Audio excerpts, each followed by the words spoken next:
Percy Jackson, The Lightning Thief. Chapter 11. We visit the Garden Gnome Emporium. In a way, it's nice to know there are Greek gods out there, because you have somebody to blame when things go wrong. For instance, when you're walking away from a bus that's just been attacked by monster hags and blown up by lightning, and it's raining on top of everything else, most people think that's just really bad luck. When you're a half-blood, you understand that some divine force really is trying to mess up your day. So there we were, Annabeth and Grover and I, walking through the woods along the New Jersey riverbank, the glow of New York City making the night sky yellow behind us, and the smell of the Hudson reeking in our noses. Grover was shivering and braying, his big goat eyes turned split-pupiled and full of terror. 3 kindly ones, all 3 at once. I was pretty much in shock myself. The explosion on the bus windows still rang in my ears, but Annabeth kept pulling us along, saying, "Come on, the farther away we get here, the better." All of our money was back there, I reminded her. Our food and clothes, everything. Well, maybe if you hadn't decided to jump into the fight. What did you want me to do? Let you get killed? You didn't need to protect me, Percy. I would have been fine. Sliced like sandwich bread, Grover put in. But fine. Shut up, goat boy, said Annabeth. Grover brayed mournfully. Tin cans. A perfectly good bag of tin cans. We sloshed across muddy ground, through nasty twisted trees that smelled like our sour laundry. After a few minutes, Annabeth fell into line next to me. Look, her voice faltered. I appreciate your coming back for us, okay? That was really brave. We're a team, right? She was silent for a few more steps. It's just that if you died, aside from the fact that it would really suck for you, it would mean the quest was over. This may be my only chance to see the real world. The thunderstorm had finally let up. The city glow faded behind us, leaving us in almost total darkness. I couldn't see anything of Annabeth except the glint of her blonde hair. You haven't left Camp Half-Blood since you were 7? I asked her. No, only short field trips. My dad. The history professor? Yeah, it didn't work out for me living at home. I mean, Camp Half-Blood is my home. She was rushing her words out now, as if she were afraid somebody might stop her. At camp, you train and train. And that's all cool and everything, but the real world is where the monsters are. That's where you'll learn whether you're any good at it or not. If I didn't know better, I could have sworn I heard doubt in her voice. You're pretty good with that knife, I said. You think so? Anybody who can piggyback ride a furry is okay by me. I couldn't really see, but I thought she may have smiled. You know, she said, maybe I should tell you. Something funny back on the bus. Whatever she wanted to say was interrupted by a shrill toot toot toot toot, like the sound of an owl being tortured. Hey, my reed pipe still worked, Grover cried. If I could just remember a fine path song, we could get out of these woods. He puffed out a few notes, but the tune still sounded suspiciously like Hilary Duff. Instead of finding a path, I immediately slammed into a tree and got a good-sized knot on my head. Add to the list of superpowers I did not have. Infrared vision.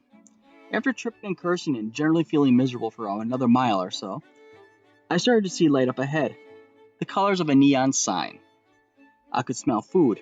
Fried, greasy, excellent food.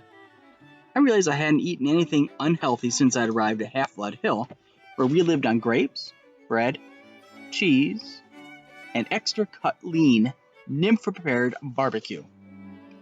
This boy needed a double cheeseburger. We kept walking until I saw a deserted 2-lane road through the trees.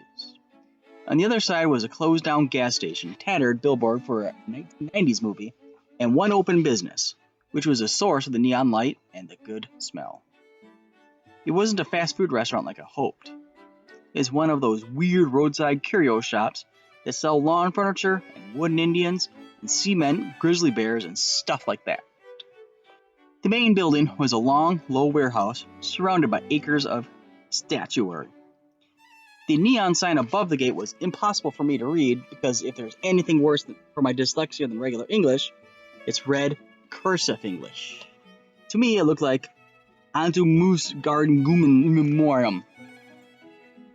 What the heck does that say? I asked. I don't know, Annabeth said. She loved reading so much, I'd forgotten she was dyslexic too. Grover translated. Auntie M's Garden Gnome Emporium. Flanking the entrance as advertised were two cement garden gnomes, ugly bearded little runts, smiling and waving as if they're about to get their pick. I crossed the street following the smell of hamburgers. Hey, Grover warned. The lights are on inside, Annabeth said. Maybe it's open. Snack bar, I said wistfully. Snack bar, she agreed. Are you two crazy? This place is weird, said Grover. We ignored him. The front lawn was a forest of statues, cement animals, cement children, even a cement satyr playing the pipes, which gave Grover the creeps. Blah, he bleated. Looks like my Uncle Ferdinand. We stopped at the warehouse door. Don't knock, Grover pleaded. I smell monsters. Your nose is clogged up from the furries, Annabeth told him. All I smell is burgers. Aren't you hungry? Meat, he said scornfully. I'm a vegetarian. You eat cheese enchiladas in aluminum cans, I reminded him. Those are vegetables. Come on, let's leave. These statues are looking at me. Then the door creaked open, and standing in front of us was a tall, Middle Eastern woman. At least I assumed she was Middle Eastern, because she wore a long black gown that was covered everything but her hands, and her head was completely veiled. Her eyes glinted behind a curtain of black gauze. But that was all I could make out. Her coffee-colored hands looked old, but well manicured and elegant. So I imagined she was a grandmother who had once been a beautiful lady. Her accent sounded vaguely Middle Eastern, too. She said, Children, it is too late to be out here alone. Where are your parents? They're, Annabeth started to stay. We're orphans, I said. Orphans, the woman said. The word sounded alien in her mouth. But my dears, surely not. We got separated from our caravan, I said. Our circus caravan.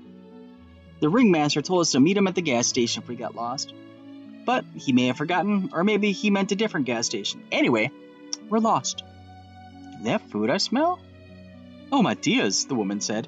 You must come in, poor children. I am Auntie M. Go straight through to the back of the warehouse, please. There is a dining area. We thanked her and went inside. Annabeth muttered to me. Circus caravan? Always have a strategy, right? Your head is full of kelp. The warehouse was filled with more statues. People in all different poses, wearing all different outfits with different expressions on their faces. I was thinking you'd have to be a pretty huge garden to fit even one of these statues, because they were all life-size. But mostly, I was thinking about food. Go ahead, call me an idiot for walking into a strange lady's shop like that because I was hungry. But I do impulsive stuff sometimes. Plus, you've never smelled Auntie M's burgers. The aroma was like laughing gas at the dentist's chair. Made everything else go away. I barely noticed Grover's nervous whimpers, or the way the statue's eyes seemed to follow me, or the fact that Auntie M had locked the door behind her.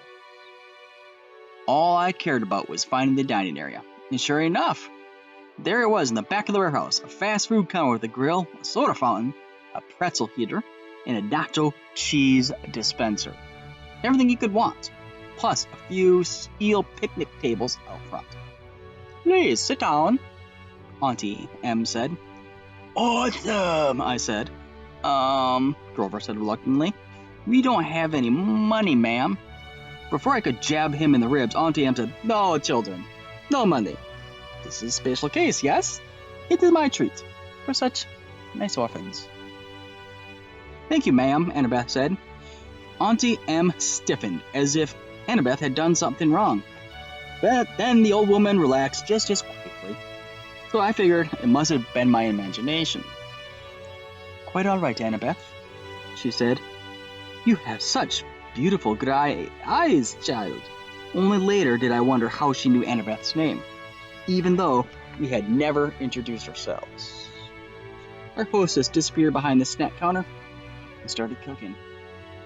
Before we knew it, she brought us a plastic tray heaped with double cheeseburgers, vanilla shakes, triple X servings of French fries. I was halfway through my burger when I remembered to breathe. Annabeth slurped her shake. Grover picked up the fries and eyed the tray's waxed paper lining as if he might go for that. But he too still looked too nervous to eat. What's the hissing noise? I asked. I listened, but he didn't hear anything. Annabeth shook her head. Hissing? Auntie M asked. Perhaps you hear the deep fryer oil. You have keen ears, Grover. I take vitamins for my ears. That's admirable, she said, but please relax. Auntie M ate nothing. She hadn't taken off her headdress even to cook. And now she sat forward and interlaced her fingers and watched us eat. A little unsettling, having someone stare at me when I couldn't see her face. But I was feeling satisfied after the burger and a little sleepy. And I figured the least I could do is try to make small talk with our hostess. So, you sell gnomes, I said, trying to sound interested. Oh yes, Auntie M said, and animals, and people, anything for the garden. Customers. Statuary is very popular, you know. A lot of business on this road? Not so much, no. Since the highway was built, those cars, they do not come this way now. I must cherish every customer I get. My neck tingled as if somebody else was looking at me. I turned. It was just a statue of a young girl holding an Easter basket. Detail was incredible. Much better than you see in most garden statues. But something was wrong with her face. It looked as if she was startled, or even terrified. Ah, Auntie M was saying sadly, you notice some of my creations do not turn out well. They're mad. They do not sell. The face is the hardest to get right. Always the face. You make these statues yourself? I asked. Oh yes. Once upon a time I had 2 sisters to help me in the business. They've passed on. Auntie Elma is alone. I have only my statues. This is why I make them, you see. They're my company. The sadness in her voice sounded so deep and so real that I couldn't help feeling sorry for her. Annabeth had stopped eating. She sat forward and said, 2 sisters? It's a terrible story, Auntie M said. Not one for children, really. You see, Annabeth, a bad woman was jealous of me long ago when I was young. I had a boyfriend, you know, and this bad woman was determined to break us apart. She caused a terrible accident. My sisters stayed by me. They shared my bad fortune as long as they could, but eventually they passed on. They faded away. I alone have survived, but at the price. Such a price. I wasn't sure what she meant, but I felt bad for her. My eyelids were getting heavier, my stomach making me sleepy. Poor old lady. Who'd want to hurt somebody so nice? Percy? Annabeth was shaking to get my attention. Maybe we should go. I mean, the ringmaster will be waiting. She sounded tense. I wasn't sure why. Grover was eating the wax paper off the tray now, but if Auntie M found that strange, she didn't say anything. Such beautiful gray eyes, Auntie M told Annabeth again. My, yes, it's been a long time since I've seen gray eyes like that before. She reached out as if to stroke Annabeth's cheek, but Annabeth stood up abruptly. We really should go. Yes, Grover swallowed his wax paper and stood up. Ringmaster's waiting. Right. I didn't want to leave. I felt full and content. Auntie M was so nice. I wanted to stay with her for a while. Please, dears, Auntie M pleaded. I so rarely get to be with children. Before you go, won't you at least sit for a pose? A pose? Annabeth asked wearily. A photograph. I will use it to model a new statue set. Children are so popular, see? Everyone loves children. Annabeth shifted her weight from foot to foot. I don't think we can, ma'am. Come on, Percy. Sure we can, I said. I was irritated with Annabeth for being so bossy, so rude to an old lady who just fed us for free. It's just a photograph, Annabeth. What's the harm? Yes, Annabeth, the woman purred. No harm. I could tell Annabeth didn't like it. But she allowed Auntie Em to lead us back out to the front door, into the garden of statues. Auntie Em directed us to a park bench next to the stone satyr. Now, she said, I'll just position you correctly. The young girl in the middle, I think, and the two young gentlemen on either side.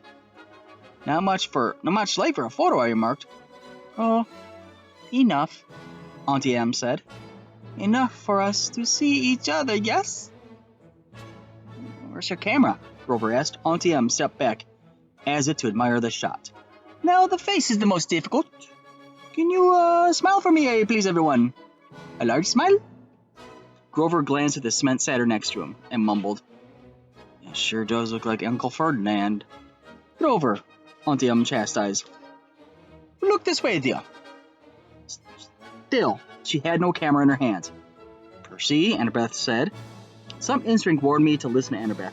I was fighting that sleepy feeling, the comfortable lull that came from the food and the old lady's voice. It'll just be a moment, Auntie Em said. You know, I can't see you very well in this cursed veil. Percy, something's wrong, Annabeth insisted. Wrong? Auntie Em said, reaching up to undo the wrap around her head. Not at all wrong, dear. I have such noble company tonight. What could be wrong? It is Uncle Ferdinand, Grover gasped. Look away from her, Annabeth shouted. She whipped her Yankees cap onto her head and vanished. Her invisible hands pushed Grover and me off the bench. I was on the ground looking at Aunt Em's saddled feet. I could hear Grover scrambling off in one direction, Annabeth in another. I was too dazed to move. Then I heard a strange rasping sound above me. My eyes rose to Auntie Elm's hand, which had turned gnarled and warty, and with sharp bronze talons for fingernails. I almost looked higher, but somewhere off to my left, Annabeth screamed, No, don't! More rasping, the sound of tiny snakes, right above me, from about where Auntie Em's head would be. Run, Grover bleated. I heard him racing across the gravel while yelling, Maya! To kickstart his flying sneakers. I couldn't move. I stared at Auntie Em's gnarled claws and tried to fight the groggy trance the woman had put me in. Such a pity to destroy a handsome young face, she told me soothingly. Stay with me, Percy. All you have to do is look up. I fought the urge to obey. Instead, I looked to one side and saw that one of those glass spheres people put in gardens, a gazing ball. I could see Auntie Em's dark reflection in the orange glass. Her headdress was gone, revealing her face as a shimmering pale circle. Her hair was moving, writhing like serpents. Auntie Em. Auntie Em. How could I have been so stupid? Think, I told myself. How did Medusa die in the myth? But I couldn't think. Something told me that in the myth, Medusa had been asleep when she was attacked by my namesake, Perseus. She wasn't anywhere near asleep now. If she wanted, she'd take those talons right now and rake open my face. The gray-eyed one did this to me, Percy, Medusa said, and she didn't sound anything like a monster. Her voice invited me to look up, to sympathize with the poor old grandmother. And the best mother, the cursed Athena, turned me from a beautiful woman into this. Don't listen to her, Annabeth's voice shouted, somewhere in the sanctuary. Run, Percy! Silence! Medusa snarled. Then her voice modulated back to being a comforting purr. You see why I must destroy the girl, Percy? She is my enemy's daughter. I shall crush her statue to dust.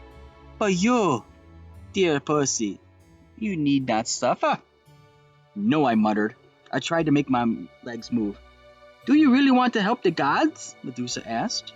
Do you understand what awaits you on this foolish quest, Percy? What will happen if you reach the underworld? You would not be a pawn of the Olympians, my dear. You would be better off as a statue. Less pain, less pain. Percy! Behind me, I heard a buzzing sound, like a 200-pound hummingbird in a nosedive. Grover yelled, "Doc!" I turned, and there he was in the night sky, flying from 12 o'clock, his winged shoes fluttering. Grover, holding a tree branch the size of a baseball bat. His eyes were shut tight, his head twitched from side to side. He was navigating by ears and nose alone. "Doc," he yelled again, "I'll get her!" That finally jolted me into action. Knowing Grover, I was sure he'd miss Medusa and nail me. I dove to one side. Whack! At first, I figured it was the sound of Grover hitting a tree. Then Medusa roared with rage. "You miserable satyr! I'll add you to my collection! That was for Uncle Ferdinand!" Grover yelled back. I scrambled away and hid in the statuary while Grover swooped down for another pass. Crack! "Ah!" Medusa yelled, her snake hair hissing and spitting. Right next to me, Anderbath's voice said, "Percy!" I jumped so high my feet nearly cleared a guard gnome.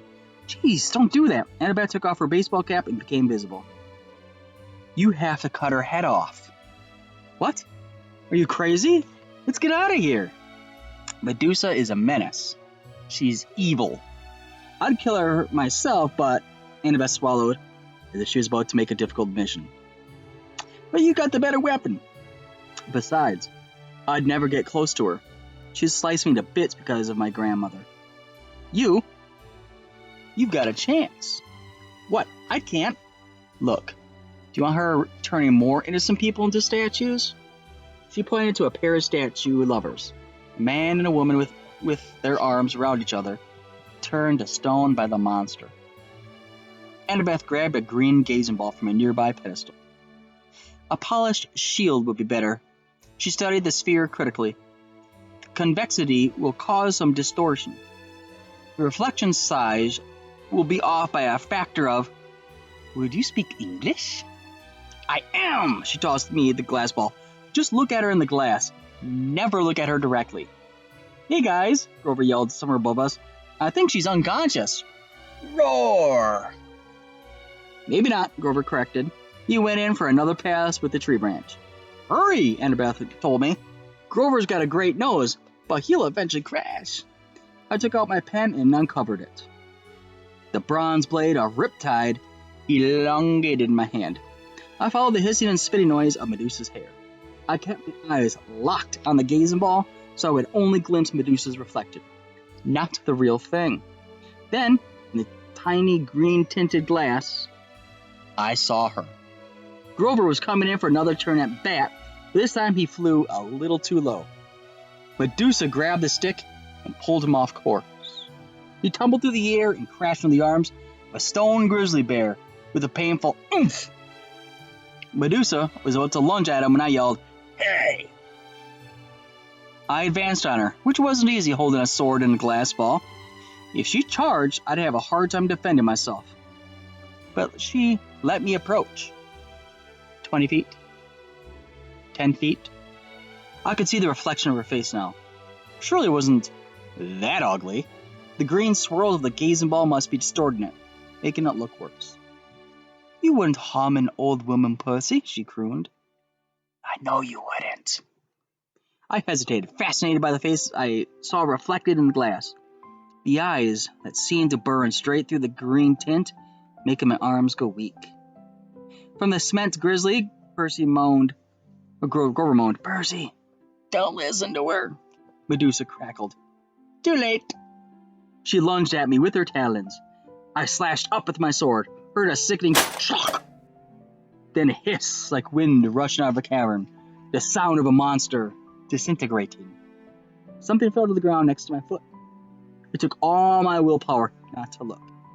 I could feel warm ooze soaking into my sock, little dying snakeheads tugging at my shoelaces.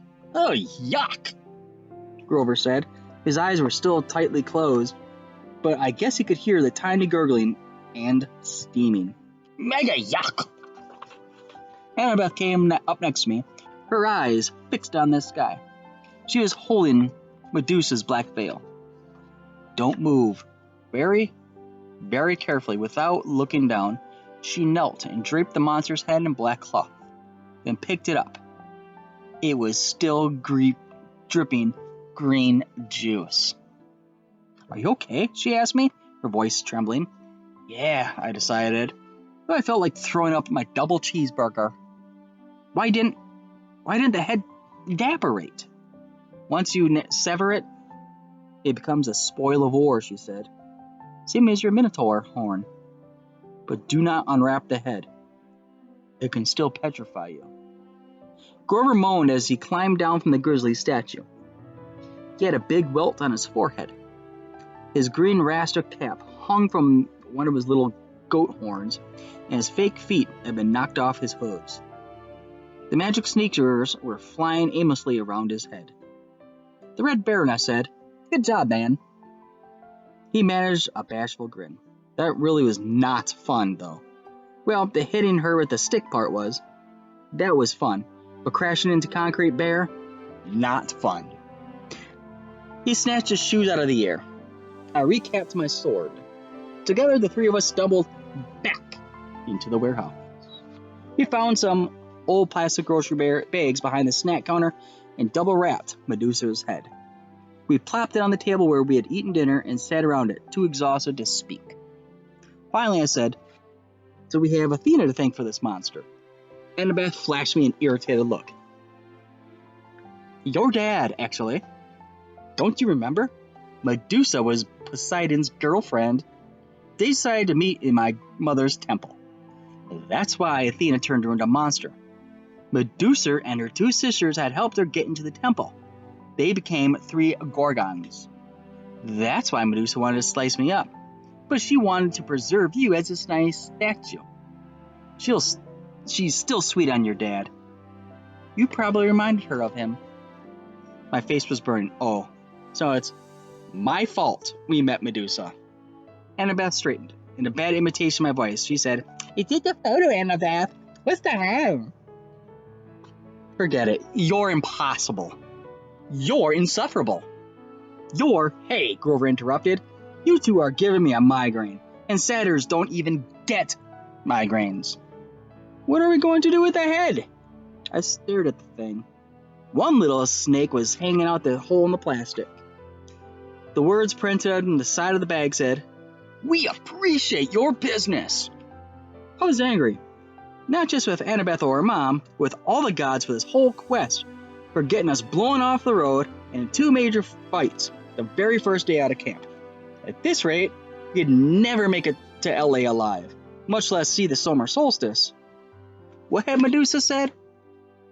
Do not be a pawn of the Olympians, my dear. Be better off as the statue.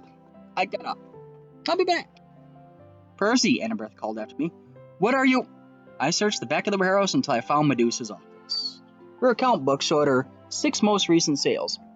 All shipments to the underworld to decorate Hades and Persephone's garden. According to one freight bill, the underworld's billing address is DOA Recording Studios, West Hollywood, California. I folded up the bill and stuffed it into my pocket. In the cash register, I found $20, a few golden drachmas, and some packing slips for Hermaeus Overnight Express, each with a little leather bag attached for coins. I rummaged around the rest of the office until I found the right size box. I went back to the picnic table, packed up Medusa's head, and filled out a delivery slip. The gods, Mount Olympus, 604 Empire State Building, New York, New York, with best wishes. Percy Jackson. They're not going to like that, Grover warned. They'll think you're impertinent. I poured some golden drachmas in the pouch. As soon as I closed it, there was a sound like a cash register. The package floated off the table and disappeared up. I am impertinent, I said. I looked at Annabeth, daring her to criticize. She didn't. She seemed resigned to the fact that I had a major talent for ticking off the gods. Come on, she muttered. We need a new plan.